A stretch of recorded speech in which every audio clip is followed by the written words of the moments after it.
আসসালামু আলাইকুম সবাইকে। ইজিটুকো এডুকেশনের পক্ষ থেকে সবাইকে স্বাগতম। আজকে আমরা ষষ্ঠ অধ্যায়ের প্রথম অংশ নিয়ে আলোচনা করব। দেখো, আজকের এই অধ্যায় থেকে আমরা শিখতে পাবো কার্তেশীয় স্থানাঙ্ক, স্থানাঙ্কের মাধ্যমে দুটি বিন্দুর দূরত্ব নির্ণয়, রেখাংশের মধ্যবিন্দুর স্থানাঙ্ক এবং ঢাল সংক্রান্ত বিষয়গুলি আজকে আমরা ক্লিয়ার করে দেবো একদম। আর আশা করি ক্লাসটা যে ভালোভাবে সম্পন্ন করবা, তার এই অধ্যায় হতে যে কোনো প্রশ্ন দেওয়া হোক না কেন ইনশাল্লাহ সলভ করতে পারবা। সো সবাই মনোযোগ দিয়ে টেবিলে বসে যাও এবং খাতা কলম নিয়ে বসে যাও। দেখো, আজকে আমরা প্রথমে শিখবো কার্তেশীয় স্থানাঙ্ক। এই স্লাইডটা তোমরা ভালোভাবে পড়ে নিও, এখানে বোঝার মতো এত বেশি কিছু নয়, বাট যেটা গুরুত্বপূর্ণ সেটা হচ্ছে এই স্লাইডটা, কারণ এইটা কিন্তু তোমাদের মেন বই নাই।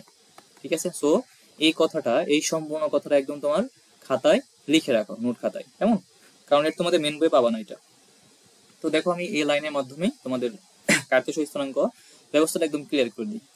দেখো, যখন আমরা ধরো কোনো কিছু, মানে কেউ আমাকে জিজ্ঞেস করে যে আমার স্কুলটা কোথায়, তোমাকে জিজ্ঞেস করা হলো যে তোমার স্কুলটা কোথায়, তুমি তখন কি বলো? যে উত্তর দিকে বা দক্ষিণ দিকে বা হচ্ছে এদিকে যান ওদিকে যান, তাই না? তো এই দূরত্বটা যদি আমরা লম্ব দূরত্ব দ্বারা বোঝানোর চেষ্টা করি তাকে, এই যে লম্ব দূরত্ব দ্বারা তাকে আমি বোঝানোর চেষ্টা করলাম, এইটাই হচ্ছে কার্তেশীয় স্থানাঙ্ক ব্যবস্থা। ঠিক আছে? যদি একটা উদাহরণের মাধ্যমে আমরা বলি বা চিন্তা করি, দেখো এই রেখাটা তো সবাই চেনো, তাই না? সাধারণত কি এটা আনুভূমিক রেখা, এটা হচ্ছে উল্লম্ব রেখা। যারা আনুভূমিক এবং উল্লম্ব জিনিসটা না বুঝো তাদের জন্য আমি একটা উদাহরণ দিই। দেখো, ধরো তুমি এটা, হ্যাঁ, এইটা হচ্ছে তুমি, কেমন? এটা হচ্ছে তুমি, আর তোমার এটা ধরলাম আমরা ডান পাশ, এটা তোমার ডান হাত, এটা হচ্ছে বাম হাত। ঠিক আছে? তো এই যে ডান বরাবর একদম চলে গেছে এদিকে এবং বাম বরাবর এদিকে, বাম হাত বরাবর চলে গেছে এদিকে। ঠিক আছে? তো এই যে এটা হচ্ছে আনুভূমিক রেখা। ঠিক আছে? এটা হচ্ছে তোমার কি এক্স অক্ষ, আর ডান দিকে হচ্ছে এক্স, আর বাম দিকে আমরা এক্স বলি বাট হচ্ছে এক্স প্রাইম দিই, কারণ ঋণাত্মক দিক আর কি। এরপর তোমার মাথার উপর দিক হচ্ছে মাথা থেকে পা পর্যন্ত আর কি বরাবর, এই বরাবর। ঠিক আছে? এই বরাবর, এটাকে আমরা বলি ওয়াই অক্ষ বা উল্লম্ব বা লম্ব।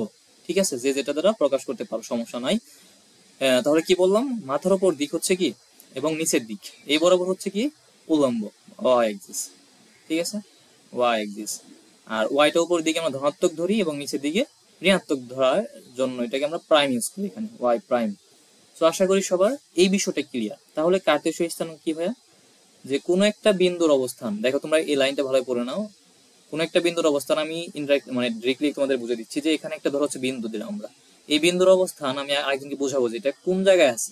ঠিক আছে? তাহলে আমাদের অবশ্যই কি এক্স অক্ষ বরাবর আগে যেতে হবে। ধরো আমরা একক দিতেছি 1 2 3 4 5 একক এটা, এবং উপরের দিকেও সেম 1 2 3 4 5 পাঁচ বিন্দু ধরে আছে। তাহলে এটার বিন্দু স্থানাঙ্ক কত হইলো ভাইয়া? 5 5। ঠিক আছে? তাহলে দেখো, আমরা আগে এক্স অক্ষ বরাবর 5 গেলাম, তারপর হচ্ছে ওয়াই অক্ষ বরাবর এই যে 5 গেলাম। ঠিক আছে? তাহলে এইটা হচ্ছে কি কার্তেশীয় স্থানাঙ্ক ব্যবস্থা। এই বিন্দুটা কিন্তু আমরা লম্ব দূরত্ব দ্বারা প্রকাশ করি, আমরা কিন্তু সরাসরি এই বরাবর যাই নাই, আমরা কি করছি একদম লম্ব বরাবর গেছি, মানে লম্ব দূরত্ব রয়েছে। সো তাহলে এটা কি বুঝলাম আমরা এখান থেকে? যে লম্ব দূরত্ব দ্বারা কোনো বিন্দুর অবস্থান বোঝানোর ব্যবস্থা হচ্ছে কার্তেশীয় স্থানাঙ্ক ব্যবস্থা। আশা করি সবার এই কার্তেশীয় স্থানাঙ্ক ব্যবস্থাটা ক্লিয়ার। আর একটা কথা সবাই মাথায় রাখবা, যে কার্তেশীয় স্থানাঙ্ক ব্যবস্থা মানে হচ্ছে এক্স আর ওয়াই এর মান। ঠিক আছে? এক্স আর ওয়াই এর মান প্রথম স্থানাঙ্কে প্রথমে যে থাকবে সেটা হচ্ছে এক্স, এবং দ্বিতীয়বার যেটা থাকবে সেটা হচ্ছে ওয়াই এর মান। ক্লিয়ার? ওকে, ডান। এরপর দেখো, আমরা ভুজ এবং কুটি সম্পর্কে আলোচনা করব। অনেকে আমরা এখানে আছি ভুজ কুটি চিনি না, অথচ এগুলো কিন্তু ক্লাস 6 7 এ পড়া। হ্যাঁ, তো যাই হোক, লজ্জার বিষয় না, এটা অনেকে বোঝে না। তো দেখো, ভুজ মানে কি, তোমাদের আজকে একটা এমন ট্রিক শেখাবো যেখানে ধরো হচ্ছে আর জীবনে ভুলবা না। দেখো ভাইয়া, কোটি মানে কি? দেখো, কুটি কিন্তু একটা খুঁটির মতো উচ্চারণ হয়। কুটি মানে কি ভাইয়া? খুঁটি। ঠিক আছে? আমি ছোটবেলায় আমার মানে বলতে গেলে আব্বু আম্মু আর কিভাবে শিখাইতো আর কি, যে কুটি মানে কি, কুটি মানে হচ্ছে খুঁটি ভাইয়া। ঠিক আছে? মনে রাখবা, কুটি মানে কি খুঁটি। আর খুঁটি সবসময় কি থাকে? খুঁটি সবসময় কি থাকে ভাইয়া? উপরে নিচে থাকে। ঠিক আছে? খুঁটি মানে হচ্ছে ওয়াই। জাস্ট একটা মনে রাখো, একটা মনে রাখো, তোমার আর একটা মনে রাখার কোনো দরকারই নেই। ঠিক আছে? সো খুঁটি মানে হচ্ছে খুঁটি, আর খুঁটি মানে কি ওয়াই, এটা মাথায় রাখবা। ঠিক আছে? ওকে, ডান। আর এটা হচ্ছে এক্স অক্ষ, ডান পাশেরটা হচ্ছে ধনাত্মক আর বাম পাশেরটা ঋণাত্মকের জন্য আমরা প্রাইম ইউজ করি, এটার নাম হচ্ছে প্রাইম, এক্স প্রাইম, এটা ওয়াই প্রাইম। ঠিক আছে? ওকে, ডান। এরপর দেখো, চতুর্ভাগ এবং চিহ্ন সংক্রান্ত বিষয়গুলো আমরা আলোচনা করব। চতুর্ভাগ বলতে বুঝাইছে যেখানে ইংরেজিতে বলা হয় এটাকে কোয়াড্রান্ট, ঠিক আছে। এটা হচ্ছে তোমার প্রথম চতুর্ভাগ, এটা হচ্ছে দ্বিতীয় চতুর্ভাগ, এরপর এটা হচ্ছে তৃতীয় চতুর্ভাগ, এন্ড এটা হচ্ছে চতুর্থ চতুর্ভাগ। এবং চিহ্নগুলোর কথা বলছি আমরা, চিহ্ন যেমন আমরা যদি এখানে ধরো হচ্ছে আমি একটু পরিষ্কার করে নিই, একটা তোমাকে স্থানাঙ্ক দেওয়া হলো। স্থানাঙ্ক মানে তো বুঝো যে দুইটা মান, একটা এক্স এর মান থাকবে, একটা ওয়াই এর মান থাকবে। স্থানাঙ্ক মানে কি ভাইয়া? দুইটা মান থাকবে, একটা এক্স এর মান, একটা ওয়াই এর মান। ধরো আমি এখানে নিলাম 2 এবং এখানে নিলাম 4, মানে 2 and 4। তাহলে এখানে এটা কিন্তু একটা স্থানাঙ্ক হলো, এটা কি একটা স্থানাঙ্ক হলো। এবং এই যে প্রথমে যে থাকবে এটা হচ্ছে এক্স এর মান, এবং দ্বিতীয়বার যে থাকবে সেটা হচ্ছে ওয়াই এর মান। এটা সব মাথায় রাখো। তাহলে দেখো স্থানাঙ্কে কিন্তু কয়টা, এই দুইটা জিনিস থাকে, দুইটা মান থাকে। এবং একটা স্থানাঙ্ক নিয়ে কিন্তু একটা বিন্দু গঠিত হয়, ঠিক আছে। কয়টা বিন্দু এখানে ভাইয়া? একটা বিন্দু আছে, একটা বিন্দু আছে এখানে। বাট স্থানাঙ্কে মান কটা? এখানে কিন্তু দুইটা, ঠিক আছে। আচ্ছা, ওকে। এগুলো না মনে রাখলেও চলবে, বা জাস্ট বেসিক জিনিসগুলো জাস্ট মনে রাখলেও বেটার, কারণ তুমি একজনকে বোঝাতে পারবা। তো যাই হোক, এই যে মূল বিন্দু, এটাকে বলা হয় কি? মূল বিন্দু। আর মূল বিন্দুর মানটা কত? 0,0। তার মানে এখানে এক্স এর মানও 0, ওয়াই এর মানও 0, ঠিক আছে। মানে ভুজ 0 এবং কুটিও 0। এক্স কিন্তু ভুজ, আমি একটু আগে বলছি ভুজ কি আর কুটি কি। জাস্ট কুটিটা কিন্তু আগে মনে রাখতে বলছি, কুটি মানে কুটি, ঠিক আছে। এটা মনে রাখবো, কুটি, ঠিক আছে, ওকে। এরপর দেখো আমরা এই স্থানাঙ্কের মানগুলা লেখচিত্রে স্থাপন করব। তার আগে আমরা তো জানি যে এগুলো সকবর্গ আকৃতি থাকে, বা হচ্ছে এভাবে দাগ কাটা থাকে, সমান সমান দূরত্ব নিয়ে, তাই না? আচ্ছা, আমরাও প্রকাশ করে নিলাম, ওকে। এর বলছে যে এক্স এর মানটা কত? 2। আমরা জানি এটা হচ্ছে এক্স অক্ষ, আর এটা হচ্ছে ঋণাত্মক দিক। ঋণাত্মক মান দিয়ে বোঝাবো একটু পর, দেখো আমরা আগে এই প্লাস ধনাত্মক মানটা দিয়ে বুঝে নিই। এখানে যেহেতু এক্স এর মানটা 2 আছে, সো আমরা প্লাস বরাবর, মানে ধনাত্মক দিক বরাবর 2 ঘর যাবো, 1 2, ঠিক আছে। 2 নাম্বার। এখানে কিন্তু কি আবার মানে এটা দাগান্বিত কইরো না, কারণ আমার দাগাতে হবে এই ওয়াই এর অক্ষ, মানে ওয়াই যে মানটা, লাস্ট যে মানটা, এই মানের উপর কি করতে হবে? গোল দিতে হবে। সো 4, তার মানে আমরা আগে 2 ঘর এক্স দিয়ে নিলাম, এরপর 4 বরাবর যাবো। 1 দেখো, 2 3 4, এই। তাহলে এখানে হচ্ছে আমরা কি করব? দাগান্বিত করব। এটা হচ্ছে মানে এর স্থানাঙ্ক কি ছিল? 2,4, ঠিক আছে। এটা হচ্ছে, যারা না পারো তারা হচ্ছে ভালোভাবে দেখে নাও আবার। প্রথমে আমরা এক্স বরাবর 2 ঘর গেছি, এরপর হচ্ছে উপর দিকে 4 ঘর গেছি, কারণ ওয়াই মানে এখানে 4। তাহলে ভুজ হচ্ছে কত? এখানে 2 এবং কোটি হচ্ছে 4। আচ্ছা, তাহলে আমরা চিহ্নটা আসলে দেখবো। এই যে আমরা যে গেলাম, উপর দিকে কেন গেলাম, নিচের দিকে কেন গেলাম না, ঠিক আছে। এটাও প্রশ্ন হতে পারে অনেকের, সেই বিষয়ে আমি এখন ক্লিয়ার করে দেবো। দেখো আমরা পড়তেছি এখন চিহ্ন। এই যে প্রথম যে চতুর্ভাগটা, হ্যাঁ, প্রথম চতুর্ভাগ, এর সবগুলো মানে হচ্ছে কি? প্লাস, মানে এক্স এর মানও প্লাস, ওয়াই এর মানও প্লাস, ঠিক আছে। আচ্ছা, আমি এখানে একটু সুন্দর করে লিখে দিই যে প্রথম চতুর্ভাগটা হচ্ছে কি? এক্সও প্লাস এবং কি তোমার ওয়াইও প্লাস। আবার দ্বিতীয় চতুর্ভাগ যেটা, মানে যেটা আর কি, এটা হচ্ছে দ্বিতীয় চতুর্ভাগ। দ্বিতীয় চতুর্ভাগে হচ্ছে প্রথমে কি? প্রথম হচ্ছে তোমার মাইনাস, মানে এক্স এর মানটা মাইনাস এবং ওয়াই এর মানটা হচ্ছে প্লাস। এই যে আমি লিখতেছি, হ্যাঁ, এইটা সুন্দর করে সবাই খাতায় লিখে নাও, আমি একটু করে উদাহরণ দেবো, হ্যাঁ, উদাহরণ দিয়ে বুঝে দেবো একদম। তৃতীয় চতুর্ভাগ যেটা, সেটাতে হচ্ছে দুইটাই মাইনাস, ঠিক আছে।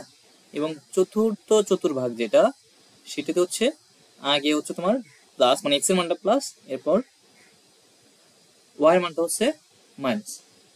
এই 4টা বিষয় তোমরা সুন্দর করে খাতায় নোট করে রাখো, কেমন? একটু পরে আমরা উদাহরণ দিয়ে বুঝাবো। আচ্ছা, যাই হোক, এখন দেখো তাহলে আমরা কিন্তু প্রথমটা বুঝে গেলাম। এরপর আরেকটা যদি উদাহরণ নেই, ধরো হচ্ছে দ্বিতীয় চতুর্ভাগে একটা উদাহরণ নিলাম, তাহলে কি বুঝলাম? ধরো একটা আমি নিলাম হচ্ছে এখানে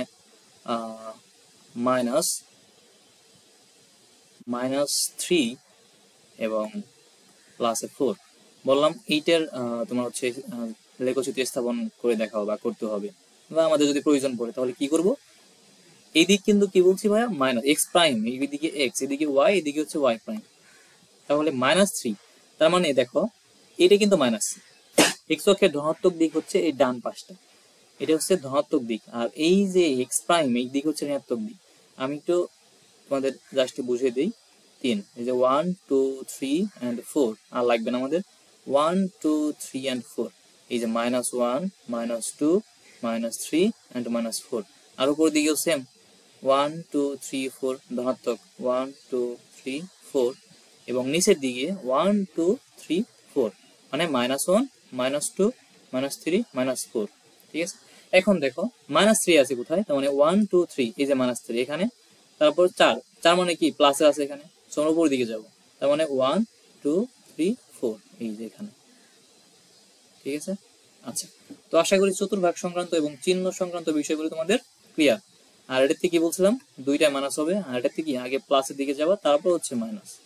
ঠিক আছে, সো আশা করি সবার ক্লিয়ার। আর এটা ছিল কি মাইনাস প্লাস, আর এটা অল পজিটিভ। অল পজিটিভ বলতে কি বুঝাইছি, এক্স পজিটিভ ওয়াই পজিটিভ। এরপর দেখো আমরা পরবর্তী স্লাইডে চলে যাই। ছক কাগজে স্থানাঙ্ক বসায়, ওই যে আমি তোমাদের এখন একটু আগে যেটা বোঝালাম, জাস্ট ওটা হচ্ছে ছক বর্গে তোমরা হচ্ছে ট্রাই করবা। ঠিক আছে, ওকে ডান। এরপর আমরা এখন শিখবো, আমরা কিন্তু স্থানাঙ্ক বসানো শিখলাম, এখন আমরা শিখবো দুইটি বিন্দুর দূরত্ব। ঠিক আছে, দুইটি বিন্দুর দূরত্ব। ধরো আমি এখানে তোমাদের বুঝিয়ে দিই, এখানেই বুঝিয়ে দেখো।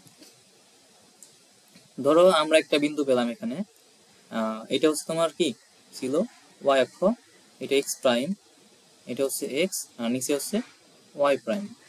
ওকে, তো এটা হচ্ছে মূল বিন্দু 0 0, সবাই মাথায় রাখবা। আর এটাকে উদারা প্রকাশ করলাম আমরা। ধরো একটা বিন্দু তোমাকে বলে দিচ্ছে এখানে কি, ধরো আমরা এটাই করি,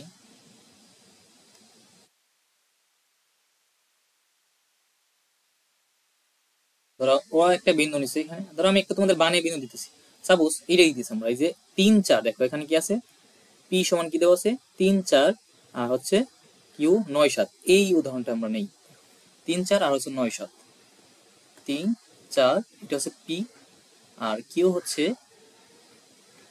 9 7। এই দুইটা স্থানাঙ্ক বা দুইটা বিন্দু আর কি, পি একটা বিন্দু কিউ একটা বিন্দু, এই দুইটা বিন্দু হচ্ছে আমরা এখন ছকবর্গে স্থাপন করবো। দেখো 1 2 3, 1 2 3 4, এখানে একটা, আবার কিউ দেখো 9 7, তার মানে এখানে 3 4 5 6 7 8 9, এরপর 7 ধরে যাবে উপর দিকে, 1 2 3 4 5 6 7। আচ্ছা ডান, দেখো আমাদের কিন্তু হয়ে গেল। এখন তোমাদের প্রশ্ন বলছে যে এই দুইটা বিন্দুর, এই যে পি এবং হচ্ছে এখানে কি কিউ বিন্দু স্থাপন করলাম, এই দুইটা বিন্দু দূরত্ব কত, এই মাঝে দূরত্ব কত, এবং তোমাকে দিয়ে দিছে কি এখানে জাস্ট বিন্দুর স্থানাঙ্ক দিয়ে দিচ্ছে দুইটা। কিভাবে বের করবা, একদম ইজি ভাইয়া, একদম ইজি। দেখো সূত্রটা তোমাদের জন্য আমি লিখে রাখছি, সূত্র কি হচ্ছে ভুজদ্বয়ের পার্থক্য প্লাস কুটিদ্বয়ের পার্থক্য। ঠিক আছে, আমাদের কি ছিল বিন্দুটা, আমাদের বিন্দুটা কি ছিল দেখো 3 4 এবং 9 7। ঠিক আছে, 3 4 এবং কি 9 7 ছিল, এটা ছিল পি এন্ড এটা ছিল কি কিউ। আমরা প্রথমে ছকবর্গে স্থাপন করলাম, এরপর দুইটা দূরত্ব বের করবো। আমরা কিভাবে বের করবো, ভুজদের পার্থক্য প্লাস কোটিদ্বয়ের পার্থক্য। এখন ভুজ এখানে কি বলছিলাম তোমাদের, ভুজ মানে কি, আমি কিন্তু শিখেছি তোমাদের কোটি দিয়ে, কারণ কোটি মানে হচ্ছে খুঁটি, খুঁটি মানে কি ওয়াই, এই একটা মনে রাখবা, আর কোনো মনে রাখার দরকার নেই। তাহলে কোটি এখানে কি, যে 4 কোটি 7ও কিন্তু কোটি। ঠিক আছে, ওকে। এখন দেখো ভুজদের পার্থক্য, প্রথমে রুট ওভার দিতে হবে একটা, প্রথমে রুট ওভার দিতে হবে। এবার ভুজদের পার্থক্য মানে কি, তুমি 3 বিয়োগ 9 দাও বা 9 বিয়োগ 3 দাও, উপরে হোল স্কয়ার করলে কি একই আসবে। ঠিক আছে, কারণ ঋণাত্মক মান এখানে আসবে না, কারণ উপর হোল স্কয়ার আছে, নেগেটিভ মানও কি পজিটিভ হয়ে যাবে। সো যে কোনো একটা আগে বিয়োগ দিলে হলে সমস্যা নাই। ধরো আমরা কি জাস্ট আমি একদম বুঝে দিচ্ছি যে 9 বিয়োগ 3 মানে 9 - 3 তা হোল স্কয়ার, মানে ভুজদ্বয়ের পার্থক্য লিখলাম আমরা, প্লাস কোটিদ্বয়ের পার্থক্য মানে কি 4 - 7 বা 7 - 4, একটা দিলেই হইলো, প্যারা নাই, হোল স্কয়ার। দেখুন কত আসে, 9 3, তার মানে 6 থাকবে, 6 6 36 মানে 36, প্লাস 7 4 3 3 3 কত 9, তার মানে কত হবে এখানে 5 4 45। তাহলে এইটা হবে কি তোমার নির্ণীয় দূরত্ব, বা তুমি একটু ভাঙতে পারো, সমস্যা নেই, অ্যাজ ইউ উইশ। সো আমরা এখানে কি শিখলাম, তাহলে দুটি বিন্দুর মাঝে দূরত্ব, একদম ইজি একটা সূত্র, জাস্ট এইটা অ্যাপ্লাই করবো সবসময়, ভুজদের পার্থক্য হোল স্কয়ার প্লাস কোটিদ্বয়ের পার্থক্য হোল স্কয়ার। অনেকে কিন্তু ভুলে ভালো এখানে মানাস দেয়, ঠিক আছে, এইটা এই ভুলটা কখনো কইরো না, এখানে মানাস দেওয়ার কোনো প্রয়োজন নেই। ধরো তোমার একটা একটা কাজ আমি তোমাকে দিলাম যে এই যে মাইনাস, এই মাইনাসটা অনেক কিন্তু ঝামেলা পড়ে, -3/4 দিলাম তোমাকে, হ্যাঁ, এবং এখানে দিলাম হচ্ছে 3 - 2। তোমাকে বলা হলো এখন এই দুইটার দূরত্ব বের করো, এই দুটি বিন্দু। তখন তুমি কি করবা, জাস্ট আমি বুঝিয়ে দিই। মাঝখানে অল টাইম প্লাস হবে, অল টাইম প্লাস হবে। দেখো তো 3 - 3, তার মানে দেখো 3 - -3। আমরা এখন কি করতেছি, ভুজদের পার্থক্য করতেছি, হোল স্কয়ার প্লাস এই যে প্লাসটা অল টাইম, এই লাইনটা এত শর্টকাট করার দরকার নাই, তোমরা একদম এই লাইনটাকে লিখে নিবা, এই লাইনটা কি আগে লিখে নিবা, তারপর হচ্ছে যত শর্ট করতে পারো সমস্যা নাই। এরপর কোটিদের পার্থক্য কি, -2 - 4, -2 - 4 তা হোল স্কয়ার। ঠিক আছে, এই যে এখন যত আসবে তত আনসার।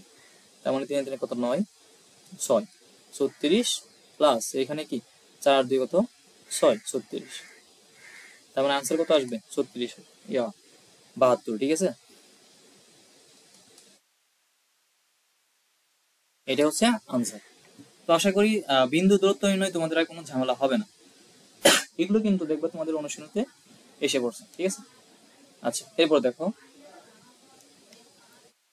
এখন আমরা শিখবো মধ্যবিন্দুর স্থানাঙ্ক। ঠিক আছে, মধ্যবিন্দুর স্থানাঙ্ক। এটা আসলে অনেকে নাও বুঝতে পারো প্রশ্নটা। দেখো আমি জাস্ট বুঝিয়ে দিই। এখানে ধরো আমরা একটা লেখচিত্র নিলাম এবং এখানে একটা ধরো বিন্দুগুলো বসাইছো তুমি, এখানে একটা বিন্দু পাইছো, এখানে একটা বিন্দু পাইছো, বা হচ্ছে হ্যাঁ এই দুইটা আর কি। এখন তুমি সংযোগ স্থাপন করো দুইটার ভিতর, ধরো একটা পি, এটা হচ্ছে কিউ। এখন তোমাকে কোন একটা টিচার বা হচ্ছে কেউ প্রশ্ন করলো যে এই রেখাংশের, হ্যাঁ এই রেখাংশের মধ্যবিন্দুর স্থানাঙ্ক কত। মধ্যবিন্দুর স্থানাঙ্ক বলতে বোঝাচ্ছি যে এই ধরো হচ্ছে এই যে বিন্দুটা জাস্ট, এই বিন্দুর স্থানাঙ্ক। এখন স্থানাঙ্ক মানে কি ভাই, এই মধ্যবিন্দুর স্থানাঙ্ক মানে যদি আমাকে যদি কারণে প্রশ্ন আসতে পারে স্বাভাবিক এটা, যে ভাই স্থানাঙ্ক বের করতে বলছে, তার মানে কি বের করতে বলছে, আমরা কি বের করবো, এই ধরনের প্রশ্ন আসতে পারে। তো দেখো স্থানাঙ্ক মানে কি ভাইয়া, এক্স আর ওয়াই এর মান, এক্স আর ওয়াই এর মান। ঠিক আছে, এইটাই, এই যে তোমার এক্স বের করতে হবে আর হচ্ছে ওয়াই বের করতে হবে, এটা জাস্ট আর কিছু না। আর এটা কিন্তু কার্তেশীয় স্থানাঙ্ক তোমরা পড়তেছো এখন। আরেকটা আছে পোলার স্থানাঙ্ক, এটা তোমরা এখন পড়বা না আশা করি, 9 10 গেলে ভাবা। তো যাই হোক, দেখো পি কিউ তোমাদের বিন্দু দেওয়া ছিল আগে বলছিলাম, এবং এই রেখাংশের মধ্যবিন্দুর স্থানাঙ্ক তোমাকে বের করতে বলা হয়েছে।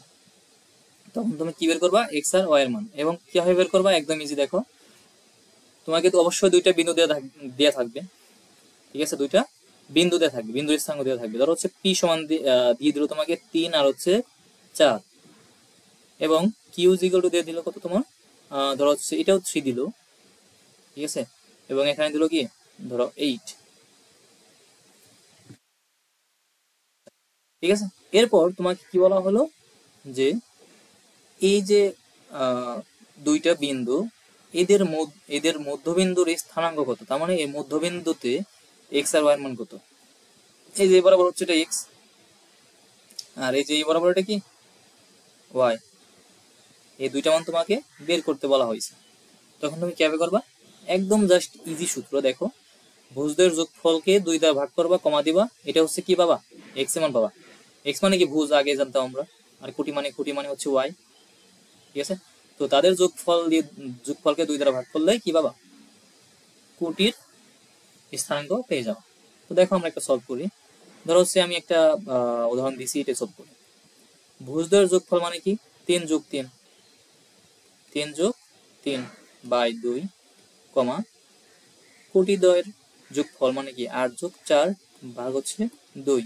তার মানে দেখো আমরা এখানে পেয়ে গেলাম 6 ভাগ 2 মানে 3, আর 8 যোগ 4 মানে 8 যোগ 4 মানে হচ্ছে 12 বাই 2 মানে 6। এই যে 3 আর 6, তাহলে এখানে ভুজ হচ্ছে কত ভাইয়া, ভুজ হচ্ছে 3 এবং কোটি হচ্ছে কত 6। ঠিক আছে, তো আশা করি সবার এই জিনিসটা ক্লিয়ার। মধ্যবিন্দুর স্থানাঙ্ক যাই আসুক না কেন তোমরা পারবা।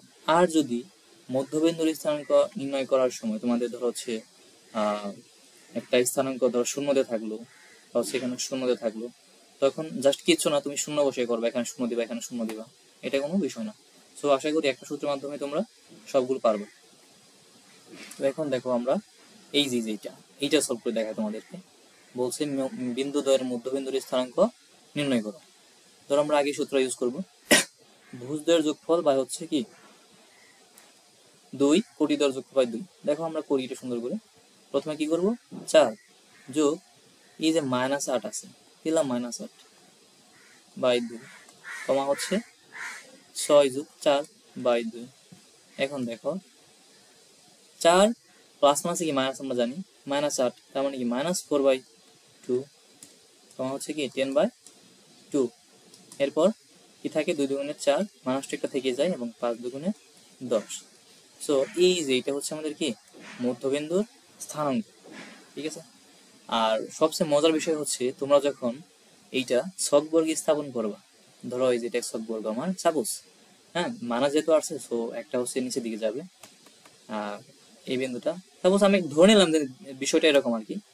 তুমি স্থাপন করলে বিষয়টা খেয়াল করতে পারবা। ধরো এই একটা রেখা পাইছো, সাপোজ এটা না হতে পারে, রেখাটা একটু বাঁকা হতে পারে, মোট কথা তোমাদেরকে বোঝানোর জন্য আমি জাস্ট দেখাচ্ছি। একটা রেখা পেলা, এই রেখা আর একটু ক্লিয়ার করে দেখাচ্ছি। দেখো এই যে মনে করো যে এখানে একটা রেখা পাইছো এরকম, ঠিক আছে। তুমি হচ্ছে খুব ভালোভাবে খেয়াল করে দেখবা যে এই বিন্দুটা যে পাইছো, তুমি এই বিন্দুটা স্থাপন পরে তুমি করবা নিজে নিজে পরীক্ষা করার জন্য, দেখবা যে একদম মাঝখানে আছে, ঠিক আছে, একদম মাঝখানে আছে। সো এটা তোমাদের হোমওয়ার্ক রইলো, হ্যাঁ, এটা তোমরা করে আমাকে হচ্ছে জানাবা, কমেন্ট বক্সে জানাবা, যে এখনই জানিয়ে দাও কমেন্ট বক্সে যে ভাইয়া মধ্যবিন্দু আমরা একদম মাঝখানে পাইছি, ঠিক আছে। ওকে, ডান। আসলে গণিত আসলে মজার সাবজেক্ট, ঠিক আছে, অনেকে ভয় পায়, জাস্ট একটু প্র্যাকটিস করো মন থেকে, পারবা ইনশাল্লাহ। এরপর দেখো আমরা এখন ঢাল সংক্রান্ত বিষয়গুলি পড়ব। দেখো ঢাল আসলে এই বিষয়টা কি, আমরা দেখো যখন প্রাইমারি স্কুলে পড়ছি তখন কবিতা পড়ছি না, ঢালু, এই বিশেষ করে এই যে এই নদীর ঢালু পাড় দিয়ে, ঠিক আছে। এরপর পাহাড়ের ঢাল, যখন পাহাড়ে উঠি তখন কিন্তু এই বিষয়টা আমরা দেখি যে ঢাল আমাদের কিন্তু মূলত যেখানে বলে এটাকে, যারা গ্রামে থাকো আর কি, তারা হচ্ছে বিষয়টা বুঝতে পারবা যে কাঁচা নামে একটা কথা আছে, যাই হোক। আর এই বিষয়টা আছে না, এই জিনিসটা সবাই দেখছো আমরা, আমার জানার মধ্যে, কারণ ছোটকালে সবাই কিন্তু এই জিনিসটা দেখে খেলাধুলা করে, ঠিক আছে, বিশেষ করে স্কুলে, প্রাইমারি স্কুলে এগুলো থাকার কথা। যাই হোক, এটার নাম হচ্ছে স্লাইড। আচ্ছা, এরপর সিঁড়ি বিষয়টা, এই সিঁড়ি জিনিসটাও কিন্তু একদম ভালো একটা উদাহরণ হয় ঢালের। এই বিষয়টা কিন্তু একটা ঢাল। তো ঢাল বের করার সূত্র একদম ইজি, সেটা হচ্ছে কি, এই যে আমরা একটু আগে এক্স অক্ষ বা অক্ষ করতেছি না, ঠিক ওই বিষয়টা দিয়ে আমরা ঢাল ব্যাখ্যা করতে পারবো একদম ইজিলি। সেটা হচ্ছে প্রথমে উপরে ওয়াই আর নিচে হচ্ছে কি এক্স। ওয়াই মানে কি বলছিলাম আমরা, কোটি, আর নিচে কি বুঝ পড়ছিলাম। এটা কিন্তু একটা বিন্দুর ক্ষেত্রে, মানে একটা স্থানাঙ্কের ক্ষেত্রে, বাট যখন একাধিক থাকবে তখন আমরা কিভাবে করবো, তখন একদম ইজি, তখন হচ্ছে জাস্ট বিয়োগফল। যোগফল দিয়ে 2 দিয়ে ভাগ দিয়ে আমরা কিন্তু কি পাইছি, মধ্যবিন্দু পাইছি, বাট এখানে হচ্ছে বিয়োগফল, আর কোনো কিছু ভাগ দিতে হবে না। যাই হোক, আমরা প্রথমে কি, আমরা কি ঢাল একটা দিয়ে শিখে রাখবো, কারণ হচ্ছে একটা বিন্দু মানে কি আর একটা শূন্য। তো দুইটা মাধ্যমে শিখলে আমাদের আর আলাদা আলাদা কোনো কিছু শিক্ষার দরকার হবে না। তো দেখো, ধরো তোমাকে একটা বিন্দু দিয়ে দিছে ওরা 3, 4, ঠিক আছে, এবং এটা ধরো পি ধরলাম আমরা, এবং কিউ ধরলাম হচ্ছে 4, 6। ওকে, এই দুইটা হচ্ছে দুইটা বিন্দু, এবং তোমাকে বলা হলো যে পি কিউ রেখার ঢাল কত। কি বলা হলো ভাই, পি কিউ রেখার ঢাল কত, ঠিক আছে। তখন তুমি কিভাবে করবো, একদম ইজি। দেখো এই যে কমন একটা সূত্র আছে, জাস্ট এইটা দিয়ে খেয়াল করো, যে কোটিদ্বয়ের অন্তর ভাগ হচ্ছে ভুজদ্বয়ের অন্তর, মানে অন্তর মানে হচ্ছে বিয়োগফল, ঠিক আছে, অন্তর মানে কি বিয়োগফল, ঠিক আছে, বা বিয়োগ করতে হবে। দেখো আমরা এটা কিভাবে করবো তাহলে, কোটিদ্বয়ের অন্তর, এই বিষয়টা খুবই হচ্ছে ভালোভাবে নিতে হবে, কারণ তুমি যদি একবার উপরে এই বিষয়টা মানে প্রথমটা এইটা বিয়োগ হচ্ছে এটা দাও, নিচে কিন্তু 6 - 4 দিতে পারবা না, কারণ তোমাকে একবার যে বিন্দু থেকে বিয়োগ দিতে হবে, নিচেও কুটির ক্ষেত্রেও কি সেম বিন্দু থেকে বিয়োগ দিতে হবে। ফর এক্সাম্পল দেখো আমরা এখানে কি করলাম, ধরো দ্বিতীয়টা থেকে বিয়োগ দিতেছি 4 - 3, নিচেও কিন্তু তাহলে 6 - 4 দিতে হবে, ঠিক আছে, এভাবে আর কি। আমার একটু মিস্টেক হয়েছে, সেটা হচ্ছে কোটিদ্বয়ের অন্তরটা উপর রাখতে হবে, ঠিক আছে। এখন দেখো আমরা পি ধরলাম এখানে 2, 4, এবং কিউ ধরলাম এখানে 3, 6। ওকে, তাহলে ঢালটা কত হবে, পি কিউ রেখার ঢাল কত হবে তাহলে উপর বলছে কোটি দ্বয়ের অন্ত, তার মানে 6 বিয়োগ 4, 6 বিয়োগ 4 এবং 3 বিয়োগ 2। তুমি কিন্তু এখানে 2 বিয়োগ 3 দিতে পারতা না, আর 2 বিয়োগ 3 দিলে তোমাদের ভুল হইতো, ঠিক আছে। সো এই বিষয়টা খুব খেয়াল করে, আমরা কিন্তু প্রথমে কিউ থেকে বাদ দিছি, সো কিউ থেকে নিচে বাদ দিতে হবে। তাহলে 6 বিয়োগ 4 আর নিচে 3 বিয়োগ 2, এই যে আমাদের যা আনসার, এটা হয়ে গেল আমাদের পি কিউ রেখার ঢাল, মানে কতটুকু সে আর কি অ্যাঙ্গেলে আছে, মানে কতটুকু ঢালে আছে নিচের দিকে গেছে আর কি, সেটা হচ্ছে ঢাল আসলে। তাহলে কত থাকে ভাই এখানে, 3 থেকে 2 গেলে 1 থাকে, 6 থেকে 4 গেলে থাকে 2, তাহলে এইটাই হচ্ছে তোমাদের কি ভাই আনসার, ঠিক আছে। আর ঢালকে প্রকাশ করা হয় এম দ্বারা, ঢালকে এম দ্বারা প্রকাশ করা হয়, সবাই এটা লিখে রাখো, ঠিক আছে।